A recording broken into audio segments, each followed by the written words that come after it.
everyone, welcome back to my channel. Thank you so much for watching. My name is Dr. Ritu. आज हम बात करेंगे constipation के बारे में, जिसे हम हिंदी में कहते हैं कब्ज. कॉन्स्टिपेशन का एज सच कोई भी डेफिनेशन नहीं है कि इसका कोई डेफिनेशन हो. हर किसी के लिए इसकी अंडरस्टैंडिंग डिफरेंट है. दैट इज़ वाई ये एक ऐसा कंसेप्ट है जो बहुत ज़्यादा मिसअंडरस्टूड किया जाता है. इसीलिए इस वीडियो में मैं क्लियर करूंगी कुछ ऐसे पॉइंट्स जो आपको अच्छे से समझ आ जाएगा कि कॉन्स्टिपेशन एक्चुअली है क्या. उसके बाद हम बात करेंगे इस वीडियो में इसके सिम्टम्स के बारे में, इसके क्या क्या कारण होते हैं, और द मोस्ट इम्पॉर्टेंट पार्ट, इसकी ऐसी कौन कौन सी होम्योपैथिक मेडिसिन हैं जिनसे आपको इस प्रॉब्लम से छुटकारा मिल सकता है. तो very important, let's begin our video. And इससे पहले मेरी वीडियो अगर पसंद आए तो लाइक कर दीजिएगा और सब्सक्राइब कर लीजिए मेरे चैनल को. It's absolutely free. अगर अभी तक नहीं किया तो कीजिए सब्सक्राइब. चलिए बात करते हैं हम लोग कॉन्स्टिपेशन के बारे में. This is a very important topic to understand. Why? Because it doesn't have any definition at all. This is a concept which is very very easily misunderstood by everyone. अगर आपकी फैमिली में आप 4-5 लोग रहते हैं और आप 4-5 लोग जो है, किसी का भी सिस्टम एक हिसाब से तो नहीं चलेगा. इफ़ अ पर्सन जो कई लोग बेसिकली 2 to 3 पीपल होंगे आपकी फैमिली में जो मोशंस के लिए रेगुलर जा रहे हैं. एंड अगर किसी का पैटर्न है मोशंस पास करने का, स्टूल पास करने का पैटर्न है 2 दिन में 1 बार जाना, कोई रेगुलर जाता है, कोई दिन में 2 बार जाता है, तो सभी के सिस्टम के अकॉर्डिंग सबका ये पैटर्न अलग अलग है. नाउ इसी वजह से किसी के लिए कॉन्स्टिपेशन का डेफिनेशन रोज सुबह उठकर जाना है, नहीं जा रहे हैं तो ही इज कॉन्स्टिपेटेड. और किसी के लिए डेफिनेशन है कि अगर आप अच्छे से आपका पेट साफ नहीं हो रहा है और अगर आप 2-3 दिन में 1 बार मोशंस के लिए जा रहे हैं, स्टूल पास कर रहे हैं, तो आप कॉन्स्टिपेटेड हैं. तो इसी के लिए इस पर्टिकुलर वर्ड कब्ज का हर एक इंडिविजुअल के एक अलग ही मतलब है. इसीलिए जब भी हम पेशेंट से डील करते हैं होम्योपैथिकली, या आप भी किसी पेशेंट से डील कर रहे हैं, या अगर आप खुद सिम्टम्स ले रहे हैं, आपके घर में कोई फैमिली मेम्बर है या आपको कॉन्स्टिपेशन का प्रॉब्लम है, सबसे पहली चीज़ है, अगर होम्योपैथ के पास आकर सिर्फ वर्ड बोलेंगे कि कॉन्स्टिपेशन है या कब्ज हो रही है, this is not the enough information for us to prescribe any medicine. Why? Because सिर्फ only on the basis of constipation हम कोई भी मेडिसिन प्रिस्क्राइब नहीं कर सकते हैं. करना भी गलत है. पहली चीज़, पेशेंट से अच्छे से पूछ लें कि उनको किस तरह के मोशन पैटर्न है, किस तरह से स्टूल पास करे हैं, एक्चुअल में वो पेशेंट का कॉन्स्टिपेशन है भी, आपको मेडिसिन देने की ज़रूरत है भी, या फिर आप एक जनरल मैनेजमेंट बताकर उस पेशेंट को ऐसे ही लाइफस्टाइल चेंजेस के बेसिस पर आप उनको बोल सकते हैं कि अपने लाइफस्टाइल चेंजेस कीजिए और मेडिसिन की कोई ज़रूरत नहीं है. तो ज़रूरी नहीं है कि हर एक पेशेंट आपको बोले कॉन्स्टिपेशन है तो actually he suffering from constipation. That is why it's very very important to ask for the questions, जो कि हम इस वीडियो में आगे बात करेंगे. हाँ जी, तो चलिए अब हम बात करते हैं कॉन्स्टिपेशन का एग्जैक्ट डेफिनेशन क्या है. दैट मीन्स ऐसे कौन से सिम्टम्स हैं जिनके बेसिस पर आप कह सकते हैं कि आपको कॉन्स्टिपेशन डेवलप हो गया है. कई बार क्या होता है, कई पेशेंट्स ऐसे होते हैं या कई इंडिविजुअल ऐसे होते हैं बेसिकली कि वो रेगुलर मॉर्निंग में ही मोशंस पास करते हैं. कई लोगों को 2 दिन में 1 बार वो मोशंस के लिए जाते हैं.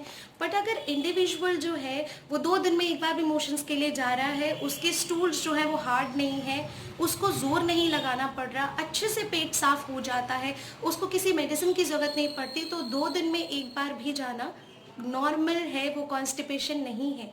उनका बॉडी साइकिल उस हिसाब से मेंटेन्ड है उनके लाइफस्टाइल के according.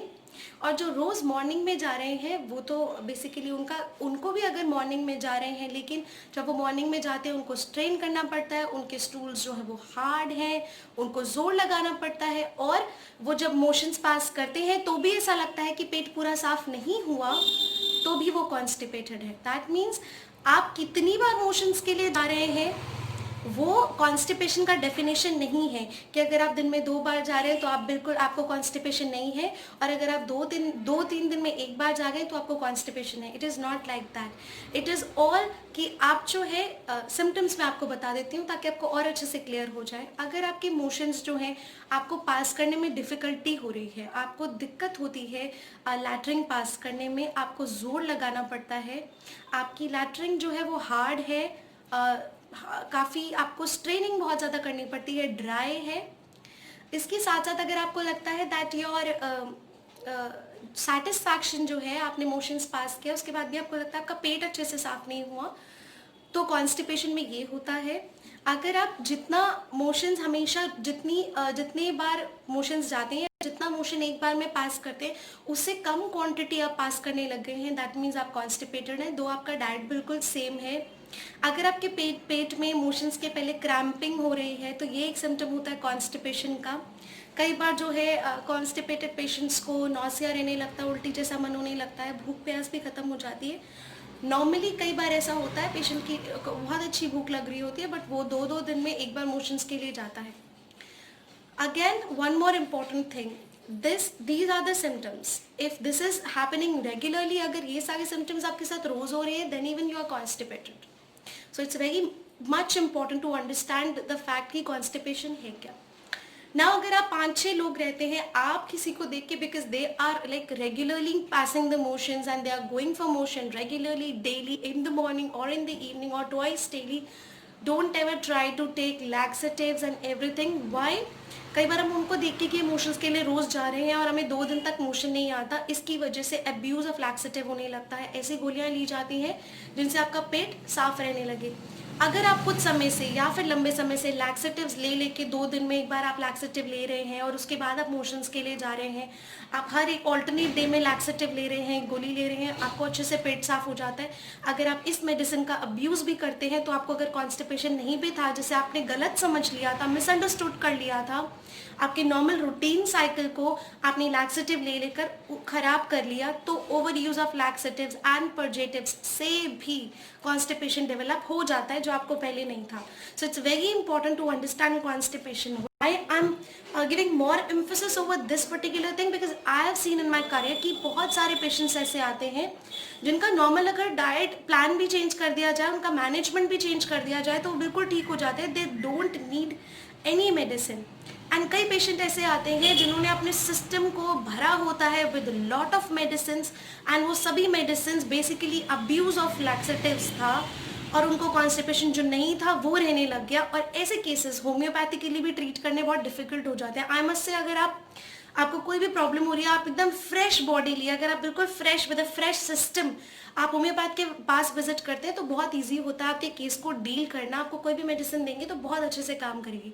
But if you are going to a homeopath after taking a lot of heroic and hard medicines, conventional drugs for 12-13 years, and after you are coming to a homeopath expecting that he is going to cure you in a month, it is not at all possible. ये नहीं हो पाएगा। इसलिए आपको बहुत ज़्यादा ज़रूरी है कि आप विद फ्रेश सिस्टम होम्योपैथ के पास जाएं, लैक्सेटिव्स का ओवर यूज़ ना करें अनटिल अनलेस आप समझ जाएं कि कॉन्स्टिपेशन है क्या। सो in this video I'm going to share few of my tips and tricks and my experiences regarding the homeopathic medicines what I prescribe and when I failed also। ऐसा नहीं है कि हर एक कॉन्स्टिपेशन का case chronic constipation I must say अगर बहुत साल पुराना कॉन्स्टिपेशन है उसको ट्रीट करने में मुझे भी बहुत डिफ़िकल्टी हुई है। कई बार मैं क्योर तक नहीं पहुंच पाई और मुझे केस जो है बीच में छोड़ना भी पड़ा बिकॉज उनके सिस्टम में ऑलरेडी 12-13 ईयर्स से जो है कई पेशेंट्स लैक्सेटिव ले लेकर उन्होंने अपनी जो है सिस्टम को ख़राब किया हुआ था। दो आई ट्राइड मच बट कई बार कॉन्स्टिपेशन के केसेस जो हैं वो ठीक नहीं हो पाते हैं। इसका कारण क्या हो सकता है? अगर आप पानी बहुत ज़्यादा कम लेते हैं, अगर आप फाइबरस डाइट नहीं खाते, लेकिन कई लोग आपके पास आएंगे जो ये दोनों चीज़ें बिल्कुल नॉर्मली लेते हैं, उनके डाइट में कम नहीं है, उनकी फाइबर इनटेक भी कम नहीं है, they take a lot of fruit, they take a lot of fibres, green leafy vegetable and everything, then only they used to pass the stool, or sometimes even after taking a good diet, good fibrous diet, taking plenty of fluids, they are not able to pass the stools।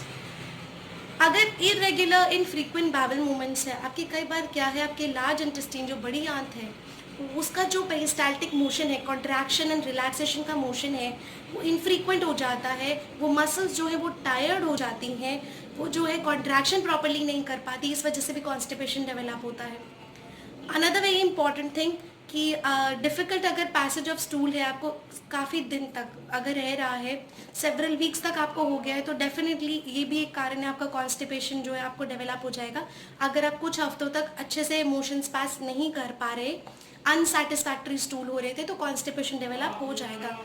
One more question, a patient asked me कि dry hard naughty stool क्यों हो जाते हैं? जब भी कुछ दिनों तक मोशंस पास नहीं किया जाए, जितने समय तक आपका जो खाया हुआ खाना है आपके लार्ज इंटेस्टीन में पड़ा रहेगा, तो लार्ज इंटेस्टीन का काम क्या है, वाटर एब्जॉर्ब करना, जितना हो सके वाटर एब्जॉर्ब करना। अगर 2-3 दिन तक मोशंस नहीं आते हैं तो यही प्रॉब्लम होती है कि बहुत ज़्यादा पानी जो है उसमें से सारा लार्ज इंटेस्टीन सोक कर लेता है बॉडी में, और खाना जो आपने खाया था वो सारा क्रिएटेड बोलस एंड एवरीथिंग, वो जो है वो सारा एक्सक्रीट है, वो बहुत ड्राई हो जाता है। तो अब हम बात करते हैं होम्योपैथिक मेडिसिन के बारे में। सबसे पहले मैं बताऊंगी आपको ब्रायोनिया के बारे में, because bryonia is a very important medicine. I have given to a lot of patients जिन्होंने इनका कॉन्स्टिपेशन ठीक किया है। ब्रायोनिया इज अ मेडिसिन जिसमें म्यूकस मेम्ब्रेन का ड्राइनेस है, पेशेंट को बहुत प्यास लगती है, ड्राई म्यूकस मेम्ब्रेन की वजह से कॉन्स्टिपेशन होता है। कॉन्स्टिपेशन कैसा है, ड्राई है, स्टूल ड्राई होते हैं, काफ़ी हार्ड होते हैं, बहुत ज़ोर लगाना पड़ता है पास करने के लिए। और इनकी जो कंडीशन है वो अगर बहुत ज़्यादा वार्म वेदर है, ठंडे से गर्म में गए, गर्म से ठंडे में गए, इस तरीके से उनको कॉन्स्टिपेशन बहुत ज़्यादा हो जाता है। सुबह के समय अगर मोशन पास करते हैं तो ज़्यादा डिफिकल्टी होती है ब्रायनिया पेशेंट को। सो ब्रायनिया आपको लेनी कैसी है, अगर आपके इसी तरह के सिम्टम्स हैं जिसमें आपको बहुत जोर लगाना पड़ रहा है, बहुत ड्राई स्टूल्स हैं और आपकी पानी की प्यास बहुत अच्छी है, आप अच्छे से पानी पीते हैं थोड़ी थोड़ी देर में, तो आप ब्रायनिया लेंगे 200 सी पोटेंसी में, और आप इसको सुबह सुबह खाली पेट लेंगे। 3-4 दिन तक लीजिए। अगर आपको काफ़ी क्रॉनिक प्रॉब्लम है, बहुत लंबे समय से है, तो आप इसको कॉन्टीन्यूसली लीजिए, सुबह सुबह खाली पेट 4-5 गोलियाँ या फिर 2 ड्रॉप्स टंग पे ब्रायनिया 200 के डायरेक्टली आपने ले लेने हैं। नेक्स्ट मेडिसिन जिसके बारे में मैं बात करूँगी वो है nux vomica. It is a very very very important medicine. Why I am saying it, because many a times जो आपके पास आता है आफ्टर अब्यूज ऑफ लैक्सेटिव, बहुत दवाइयाँ खाने के बाद आपके पास जब पेशेंट्स आते हैं तो 2 मेडिसिन आप दे सकते हैं, one is nux vomica and the other is Bryonia. तो ये दोनों मेडिसिन बहुत अच्छी है। नक्सवोमिका की कुछ इंडिकेशंस बहुत इंपॉर्टेंट है, उसके बिना आप नक्सवोमिका नहीं दे सकते। पहली चीज़, जो नक्सवोमिका पेशेंट है उसका लाइफस्टाइल जो है एक्सरसाइजेस नहीं होगा। आपको एक और चीज़ यहाँ बता दूँ, कई बार पेशेंट्स जो है एक्सरसाइज करने से भी उनका कॉन्स्टिपेशन में बहुत रिलीफ होता है। So exercise is must. आप सिर्फ अच्छे से खा रहे हैं और आप एक्सरसाइज नहीं कर रहे हैं तो भी आपको कॉन्स्टिपेशन डेवलप होता है। कई बार सिर्फ एक्सरसाइजेस करने से आपका जो पेट है वो रेगुलरली बहुत सेटिस्फैक्टरीली साफ हो जाता है। So it's very very important to do exercises any time of the day, not in the morning, you can do it in the evening also. Nux vomica में अगर आपको बार बार मोशंस की अर्ज होती है, आपको फील होता है आपको कि जाना है, लेकिन जब आप जाते हैं तो पेट अच्छे से साफ नहीं होता एक बार में, ये बहुत कॉमन सिम्टम्स पेशेंट्स में मिलता है। जिनको हाईली स्पाइसी फूड पसंद है, अच्छे से तला हुआ इस तरह का खाना पसंद आता है, इन्होंने काफ़ी लंबे समय से लैक्सेटिव्स एंड ये सब मेडिसिन लिए हैं, कॉन्स्टिपेशन जो है ऐसा फील होता है कि कुछ अभी बचा है, पूरे अच्छे से पेट क्लियर नहीं हुआ, स्मॉल इंटरवल्स में आपको बार बार फीलिंग हो रही है सेंसेशन की मोशंस के लिए जाना है, but it doesn't come out properly, होता है थोड़ा होता है लेकिन फिर पेट साफ नहीं होता। अगर आपको कोई डिज़ायर नहीं होती है, आपको 1 दिन हो गया 2 दिन हो गया, आपको फीलिंग ही नहीं आ रही कि आपको मोशंस के लिए जाना है, until unless you take a laxative, उसके बाद आप मोशन के लिए जा रहे हैं, ऐसे केस में नक्सवोमिका बिल्कुल नहीं लेंगे। क्योंकि अगर एब्सेंस है डिज़ायर की, मतलब कि आपको मन ही नहीं करे, आपको फीलिंग ही नहीं आ रही है कि मोशंस पास करने जाना है, तो इसके लिए आप नक्सवोमिका बिल्कुल भी नहीं देंगे। उसके लिए मैं आपको बाद में मेडिसिन बता दूंगी। जो इसको लेना है आपने 30 पोटेंसी में दिन में 3 बार आप लेंगे, 15 दिन तक एटलीस्ट लीजिए और उसके बाद बताइए कैसा लग रहा है आपको। एंड डू शेयर, अगर आप ये मेडिसिन लेते हैं तो प्लीज़ शेयर ज़रूर किया कीजिए कमेंट बॉक्स में, मुझे काफ़ी अच्छा लगेगा अगर आप ये मेडिसिन लेकर शेयर करते हैं अपने एक्सपीरियंसेस भी।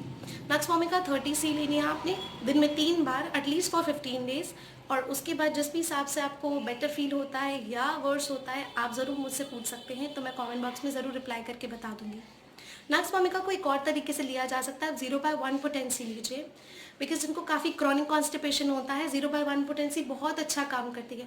0/1 पोटेंसी के कुछ आपको ग्रैन्यूल्स मिलेंगे, ग्रैन्यूल में भी ले सकते हैं, पर अगर आप जाएंगे फार्मेसी पे स्टोर पे बनवाने के लिए तो वो आपको प्रॉपर्ली बना के देंगे, वो आपको एक लिक्विड बना के देंगे, आपको उसको दिन में 2 बार या फिर दिन में 1 बार सुबह सुबह खाली पेट इनफ है।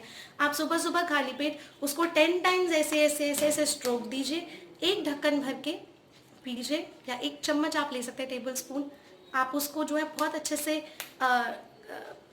10 टाइम्स उसको ऐसे ऐसे ऐसे ऐसे ठोकने से बीट करने से, उसके बाद आप उसको 1 चम्मच जो है पानी में आप ले लीजिए और उसको जो है अगेन आप उसको जितना भी क्वांटिटी आपने उसको रीफिल करके रख दीजिए। देन हर बार आप जब सुबह ले रहे हैं उसके 10 स्ट्रोक्स देने बहुत ज़्यादा ज़रूरी है। अगर आप उसको रीफिल भी नहीं करें कोई बात नहीं, आप उसका बस 1 चम्मच, बिकॉज वो आपको अच्छे से प्रिपेयर करके देते हैं, आपको उसको फिल करने की ज़रूरत नहीं है, आप 1 चम्मच उसमें से पी लीजिए। बट जब भी पी रहे हैं तो आप 10 टाइम स्ट्रोक देना ज़रूरी है हर मॉर्निंग खाली पेट। थर्ड मेडिसिन जिसकी बात करेंगे वो है sulphur. Sulphur again very very important medicine chronic constipation के लिए। अगर ये बेसिकली बहुत अच्छी कॉन्स्टिट्यूशनल ड्रग बन सकती है, बट बहुत लोगों को लंबे समय से कॉन्स्टिपेशन होता है, इवन जो है लैट्रिन के रास्ते जो है कट्स लग जाते हैं, और रेडनेस है, अगर आपको एनस रीजन पे रेडनेस है, आपको इचिंग हो रही है तो सल्फर से बेस्ट ड्रग नहीं हो सकती कॉन्स्टिपेशन के लिए। सल्फर आप लेंगे 200 सी में सिर्फ 1 डोज, और उसके बाद कुछ दिन तक आपने वेट करना है। आप इसको प्लीज़ रिपीट मत कीजिए, आप 200 सी 1 डोज लेकर एटलीस्ट फॉर अ वीक आप वेट कीजिए to get the results out of it. Fourth medicine है जिसकी हम बात करें तो वो है, मैं इनकी ड्रग पिक्चर भी अपलोड कर चुकी हूँ, एल्यूमिना। और उसमें मैंने आपको ये बहुत अच्छे से बताया था कि एल्यूमिना को सॉफ्ट स्टूल होते हुए भी स्ट्रेनिंग करना पड़ता है, जो इसका बहुत इंपॉर्टेंट सिम्टम है। अगर आपको जोर लगाना पड़ रहा है बट आपके मोशन सॉफ्ट है तो ये एल्यूमिना का सिम्टम है। आपको कोई अर्ज नहीं होती, आपको कोई फील नहीं होती मोशन पास करने के लिए, ये एल्यूमिना का सिम्टम है। एल्यूमिना ओल्ड पीपल के कॉन्स्टिपेशन में बहुत अच्छा काम करती है। एंड एल्यूमिना को आपको लेना है 30 सी पोटेंसी में, दिन में 3 बार, सुबह दोपहर शाम, एटलीस्ट फॉर 10 डेज। उसके बाद अगर आपको बहुत लंबे समय से, आप उसको फर्दर कंटिन्यू कर सकते हैं। और you can ask me, you can get the consultation of my clinic. आपको सारी डिटेल डिस्क्रिप्शन बॉक्स में ज़रूर मिल जाएगी। नेक्स्ट मेडिसिन है इसी की, जो एल्यूमिनियम कंटेंट, मैंने एल्यूमेन पे भी एक ड्रग पिक्चर अपलोड किया है, उसका लिंक भी मैं डिस्क्रिप्शन बॉक्स में दे दूंगी। एल्यूमेन जो है उसमें भी डिज़ायर जो है 2 to 3 डेज तक बिल्कुल डिज़ायर नहीं होती, 3-3 दिन तक पेशेंट जो है, और भी बहुत अग्रेसिव काइंड ऑफ कॉन्स्टिपेशन है, जिद्दी कॉन्स्टिपेशन है, जिसमें कि आपको 2-2, 3-3 दिन तक कोई अर्ज ही नहीं हो रही है स्टूल पास करने की, लैक्सेटिव लेकर आपको जाना पड़ रहा है, तो एल्यूमिन बहुत अच्छी ड्रग है। एल्यूमिन को भी 30 पोटेंसी में आपने दिन में 3 बार लेना है, सुबह दोपहर शाम। इसके बाद अगर इनमें से जो भी सिम्टम मैच करते हैं और जो भी आप मेडिसिन ले रहे हैं, उसके साथ आपको एडिशनल बायो कॉम्बिनेशन नंबर 4 लेना है जो कॉन्स्टिपेशन के लिए। इसमें 4 मेडिसिन होती हैं, किलकेरिया फ्लोर, कीलीम्यूर, साइलिशियन, नाट्रीम्यूर। So what do I do, मैं भी क्लिनिक पर ये बायो कॉम्बिनेशन नंबर 4 देती हूँ, 4-4 गोली दिन में 4 बार खाने के लिए, और जो भी सिम्टम सिमिलैरिटी से जो मैच करती है वो मेडिसिन सेलेक्ट करके देती हूँ। तो आपको भी इसी तरीके से लेना है, आपको 4-4 टैबलेट दिन में 4 बार लेनी है बायो कॉम्बिनेशन नंबर 4 की। वेरी वेरी इंपॉर्टेंट, अगर आपको ये वीडियो अच्छा लगा हो, ये कॉन्स्टिपेशन पर जो है क्लियर हो गया हो कंसेप्ट, तो do tell me in the comment box, और सब्सक्राइब कर लीजिए मेरे चैनल को, बेल आइकन को हिट कर दीजिएगा, लाइक कर लीजिए अगर वीडियो पसंद आती है तो। नेक्स्ट वीडियो मैं लेकर आऊँगी, आपको पहले ही बता देती हूँ, ऐसे होम्योपैथिक लैक्सेटिव्स जिनका कोई साइड इफेक्ट नहीं है, लेकिन आप उनको, अगर आपको ये धीरे धीरे काम कर रहा है बट आपको प्रॉब्लम है, आप कन्वेंशनल ड्रग्स नहीं लेना चाहते, आप होम्योपैथी में ऐसी कोई मेडिसिन लेना चाहते हैं जिससे पेट अच्छे से साफ हो जाए एट वन टाइम, तो इस तरह की मेडिसिन के बारे में मैं बताऊँगी आपको नेक्स्ट वीडियो में। So do watch that also. Till then take care, bye bye, stay connected with homeopathy.